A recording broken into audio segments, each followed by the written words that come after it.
Friends and welcome back to my channel math solutions with Rose ma'am. और आज हम करेंगे हमारी क्लास 9th की हमारी मैथ्स की वर्कशीट नंबर 13 और डेट है इसकी 4 अगस्त 2021 और टॉपिक है आज हमारा rational numbers.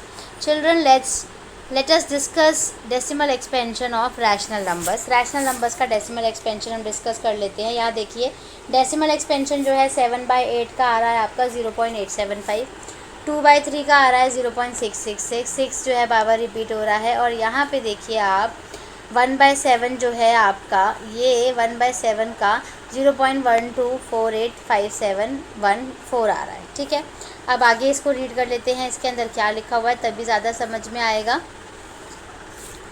For all rational numbers of the form, मतलब वो ये बोल रहा है कि जिस नंबर को हम p/q फॉर्म में रख लेते हैं या फिर उसका जो रिमाइंडर है वो ज़ीरो आए या फिर कभी ज़ीरो ना आए। ठीक है, तो इस तरीके का जो रिज़ल्ट होता है ये आपको आप बता रखा है बेसिकली। अब आपको समझना है कि जो डेसिमल होते हैं वो 2 टाइप्स के होते हैं। एक होता है आपका टर्मिनेटिंग और एक होता है आपका नॉन टर्मिनेटिंग रेकरिंग। ये देखिए इस तरीके का जो है ये आपका नॉन टर्मिनेटिंग रेकरिंग है और ये जो नंबर है आपका ये आपका टर्मिनेटिंग है। कहने का मतलब है जो नंबर एक टाइम के बाद आकर के समाप्त हो जाता है, ख़त्म हो जाता है, फिनिश हो जाता है उसकी डेसिमल, तो उसको टर्मिनेटिंग कहते हैं, मतलब वो टर्मिनेट हो गया। और जो नहीं ख़त्म होता, रिपीट होता जाता है, जैसे यहाँ पे आप ये देखेंगे इसको, ये रिपीट होएगा नंबर, ये भी रिपीट होगा क्योंकि इसके ऊपर क्या है, बार का निशान है। जब किसी भी नंबर के ऊपर बार का निशान होता है इसका मतलब वो नंबर बार बार क्या हो रहा है, रिपीट हो रहा है। ठीक है, तो इस तरीके से ये हो गया। अब आप यहाँ पे देख लीजिए ये नॉन टर्मिनेटिंग और ये आपका टर्मिनेटिंग। आगे देखते हैं क्या लिखा हुआ है। आगे आपको कुछ क्वेश्चन दिए हुए, let's find out terminating and non terminating recurring decimal आपको बताना है। तो मैं एक अलग से शीट पे आपको अलग तरीके से ये 6 के 6 पार्ट जो है वो मैं करके समझाऊंगी। उससे पहले हम आगे की जो वर्कशीट है वो डिस्कस कर लेते हैं। आगे की वर्कशीट में आपको एक क्वेश्चन दिया हुआ है, आपको 0.7 को p/q फॉर्म में लिखना है। तो इसके लिए आपने पहले लेट कर लिया कि जो x है वो क्या है, 0.7 के ऊपर बार है, मतलब 7 जो है वो क्या हो रहा है, बार बार आपका रिपीट हो रहा है। ठीक है, उसके बाद आपको क्या करना है, यहाँ पे देखिए 7 के ऊपर, मतलब एक संख्या के ऊपर बार है तो 10 से मल्टीप्लाई करते हैं, 2 संख्या के ऊपर बार है तो 100 से करते हैं, 3 पे है तो 1000 से करते हैं। 10 से मल्टीप्लाई कर दिया दोनों साइड। फिर ये आपकी इक्वेशन नंबर 1 है, ये इक्वेशन नंबर आपकी 2 है। ठीक है, उसके बाद आप क्या करेंगे, 1 को जो 2 में से माइनस कर देंगे, सब्ट्रैक्ट कर देंगे। ये देखिए माइनस करेंगे तो आपका क्या आ जाएगा, 10x minus x is equals to 7.77 में से हम 0.77 को माइनस कर देंगे। तो 10 में से x माइनस करेंगे तो क्या आ जाएगा, 9x आ जाएगा, और 7 में से इसको माइनस करेंगे तो क्या आ जाएगा, आपका 7 आ जाएगा। ठीक है, फिर यहाँ से x की वैल्यू निकाल दीजिए, 7/9 हो गई। बस, तो सिंपल है ना क्वेश्चन, ये आपका क्वेश्चन हो गया। अब इसके साइड में क्या है उसको हम रीड कर लेते हैं। Children now observe the following decimal numbers carefully. In numbers को देखिए, इन नंबर्स में कोई भी नंबर जो है वो रिपीट नहीं हो रहा है और ना ही ये स्टॉप हो रहा है, ख़त्म हो रहा है। What is different in these decimal numbers? Notice that these are non-terminating and non-recurring decimals. तो ये जो डेसिमल है वो नॉन टर्मिनेटिंग है और नॉन रेकरिंग है। We can't express these decimals number in the form of p/q. तो हम p/q फॉर्म में इसको डेसिमल को हम जो है वो कन्वर्ट नहीं कर सकते, लिख नहीं सकते। These numbers are called irrational numbers. तो जो नंबर हम p/q फॉर्म में नहीं लिख सकते हम उनको नंबर्स को रैशनल नंबर्स कहते हैं, और जो हम नंबर्स लिख लेते हैं उनको हम रैशनल नंबर्स कहते हैं। यहाँ पे आपको 3 क्वेश्चन दिए हुए हैं। Express the following in the form of p/q, 0.5 बार, 0.47 बार और 0.47 बार। ठीक है, इसके ऊपर सिर्फ 7 के ऊपर बार है, इसमें 47 पूरे के ऊपर बार है, इसमें 5 के ऊपर बार है। तो चलिए हम पहले वाले क्वेश्चंस को और इन क्वेश्चंस को एक साथ सॉल्व कर लेते हैं। चलिए हम स्टार्ट करते हैं हमारा क्वेश्चन नंबर 1। जो क्वेश्चन नंबर 1 है आपका, इसमें आपको ये बताना है कि जो आपको कुछ क्वेश्चंस दे रखे हैं, 6 क्वेश्चंस दे रखे हैं, 6 पार्ट, और इसमें आपको बताना है कि ये टर्मिनेटिंग है या नॉन टर्मिनेटिंग, या फिर हिंदी में कहिए तो शांत और अनवसानी आवर्ती दशमलव। ठीक है, तो पहला जो है आपका वो है 5/8 या फिर 5/8। जब आप इसको डिवाइड करेंगे, 5 को 8 से आप डिवाइड करेंगे तो आपका जो आंसर आएगा वो आएगा 0.625।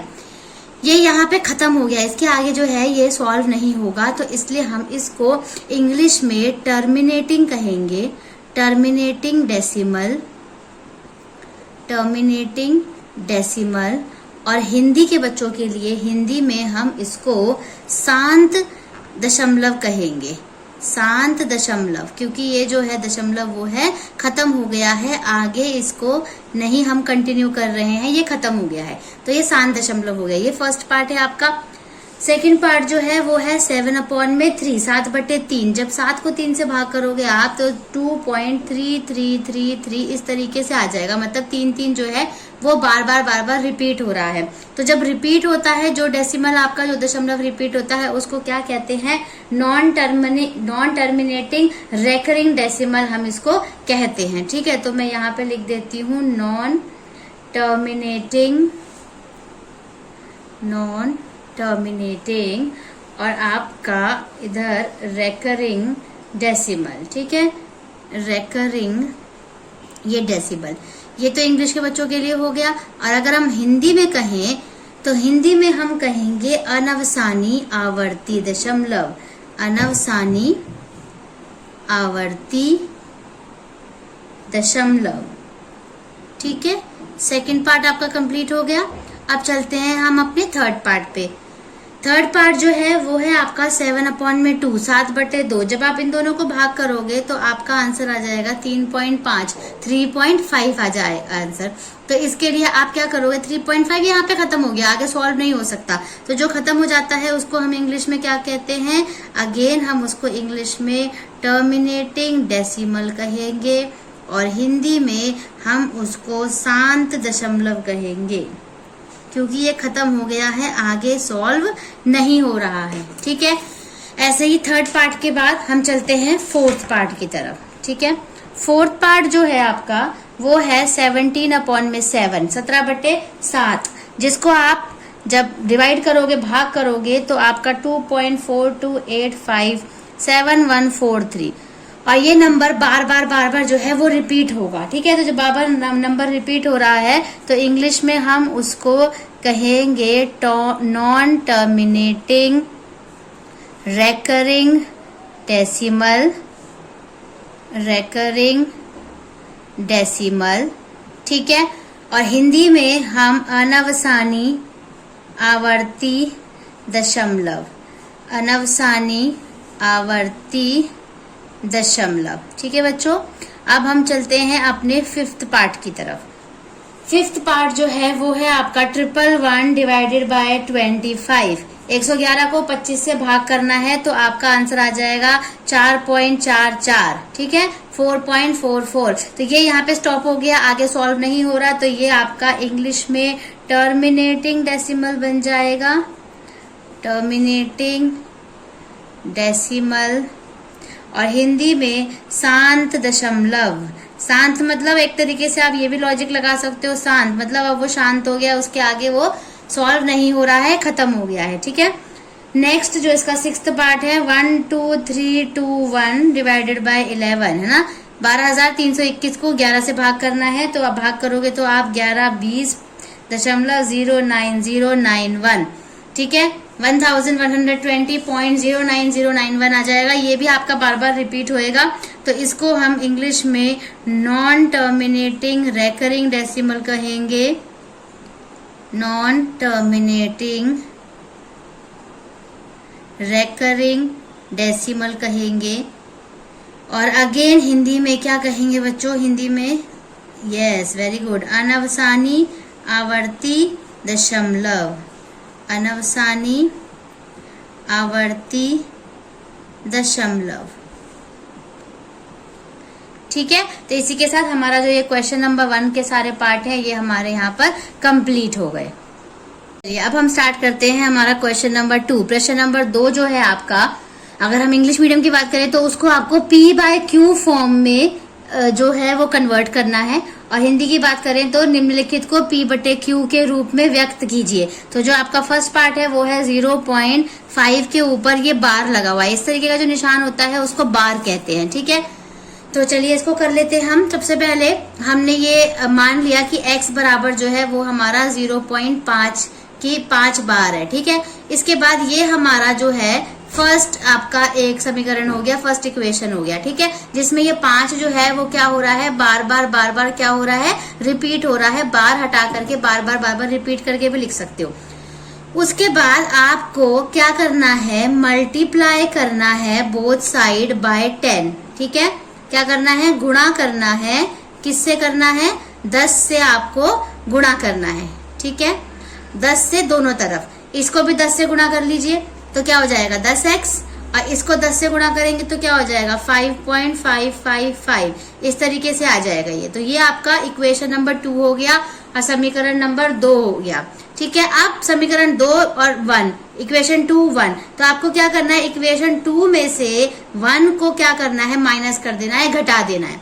तो आपका 10x हो गया, 10x में से आप 1x घटाएंगे और यहाँ 5.555 में से आप 0.555 जो है माइनस कर देंगे। 10 में से 1 माइनस करेंगे तो 9x आ जाएगा और 5 में से इसको माइनस करोगे तो 5 आ जाएगा, ठीक है। और ये आपका x इधर ही रहेगा और 5/9 या 5 डिवाइडेड बाय 9 जो है वो आपका P बाय Q के रूप में इसको मैंने व्यक्त कर दिया। P बाय Q के रूप में इसको मैंने इसको फॉर्म में मैं लेके आ गई। उसके बाद हमारा क्वेश्चन नंबर 2 चलते हैं।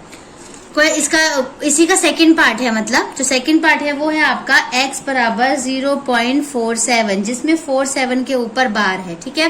तो इसमें इसका मतलब जो आपका 47 है ये बार बार क्या हो रहा है, आपका रिपीट हो रहा है। तो ये आपका इक्वेशन नंबर 1 हो गया, समीकरण नंबर 1। अब आपको क्या करना है, मल्टीप्लाई करना है। कितनों के ऊपर बार है, 2 नंबर के ऊपर है, तो फिर जिसमें 2 0 आती है उससे मल्टीप्लाई करेंगे, मतलब 100 से। 1 0 1 के ऊपर है तो 10 से मल्टीप्लाई करेंगे, 10 से 2 के ऊपर है तो 100 से। तो मल्टीप्लाई बाय 100 करना है, 100 या फिर हम हिंदी में लिखें तो 100 से क्या करना है, गुणा करना है, ठीक है, दोनों तरफ। चलिए कर देते हैं। x को 100 से गुणा करेंगे तो क्या हो जाएगा, 100x हो जाएगा, और इसको 100 से गुणा करेंगे तो ये 47.4747 ऐसे करके आ जाएगा ये। तो ये हो गया आपका इक्वेशन नंबर 2 1 2। क्या करोगे उसके बाद नेक्स्ट स्टेप, 2 में से 1 को क्या कर दोगे, माइनस कर दोगे। इक्वेशन 2 में से इक्वेशन 1 को माइनस। इक्वेशन 2 क्या है आपकी, 100x में से x को माइनस करोगे इधर, ठीक है, x मतलब 1x भी लिख सकते हो आप, और 47.4747 में से 0.4747 को माइनस करोगे। 100 में से 1 गया, कितना बचा 99x, और 47 में से ये माइनस करोगे तो कितना आ जाएगा आपका 47 आ जाएगा, ठीक है, क्योंकि ये तो देखो ये 0 ही हो जाएगा ना, तो 47 ही बचेगा बच्चों। फिर x is equals to x बराबर 47 बटे में क्या आ गया 99, 47 डिवाइडेड बाय 99। तो ये आपका आंसर हो गया। अब हम चलते हैं हमारे थर्ड पार्ट की तरफ। अब आ गए हमारे थर्ड पार्ट की तरफ। थर्ड पार्ट जो है, थर्ड पार्ट में भी आपको x इज इक्वल्स टू 0.47 तो दिया हुआ है, लेकिन 7 के ऊपर बार है, 4 के ऊपर नहीं है, मतलब 7 बार रिपीट हो रहा है, ठीक है। तो इसको आप इस तरीके से लिख सकते हैं 0.4777। तो इसको आपको सबसे पहले क्या करना है, मल्टीप्लाई करना है। किससे करना है, ये आपकी इक्वेशन नंबर 1 हो गई। इसको मल्टीप्लाई करना है 10 से करना है, क्योंकि 7 क्या है, एक ही नंबर है ना, इसलिए। और यहाँ पे हम हिंदी में लिख देते हैं 10 से गुणा करना है, ठीक है। अब 10 से गुणा करने के बाद 10 से गुणा कर लीजिए, 10x हो गया ये, और इसको 10 से गुणा करेंगे तो आपके पास आ जाएगा, 10 से गुणा करेंगे आप तो 10x हो गया यहाँ पे, और इसको 10 से गुणा कर लेंगे तो आपका जो आंसर आ जाएगा वो आ जाएगा, 10 से करोगे तो 4.7777 ये आ जाएगा। तो ये हो गया आपका इक्वेशन नंबर 2। अब 2 में से आप इक्वेशन नंबर 1 को माइनस करोगे तो 10x में से 1x माइनस करना है, और 4.77 में से 0.477 माइनस करना है। तो 10 में से 1 जो माइनस करा क्या आ गया आपका 9x आ गया, और इसमें से इसको माइनस करोगे तो आपका 4.3 आ जाएगा। फिर 4.3 की तरह ऐसी का ऐसी और बटे में 9 हो गया, पॉइंट हटाया तो क्या आ गया आपका यहाँ पर 0 आ गया। तो आंसर जो है आपका फाइनल आ गया 43 बटे 90 या फिर 43 डिवाइडेड बाय 90 या बाय 90। ठीक है, तो इसी के साथ आपका ये जो क्वेश्चन नंबर जो 3 है ये आपका कंप्लीट होता है और हमारी आज की वर्कशीट भी कंप्लीट होती है। तो thank you students for watching this video. मिलते हैं नई वीडियो में नई वर्कशीट के साथ। और अगर अभी तक किसी ने मेरे चैनल को सब्सक्राइब नहीं किया है तो आप चैनल को ज़रूर सब्सक्राइब कर लीजिए और बेल आइकन को भी प्रेस कर लीजिए। Thank you.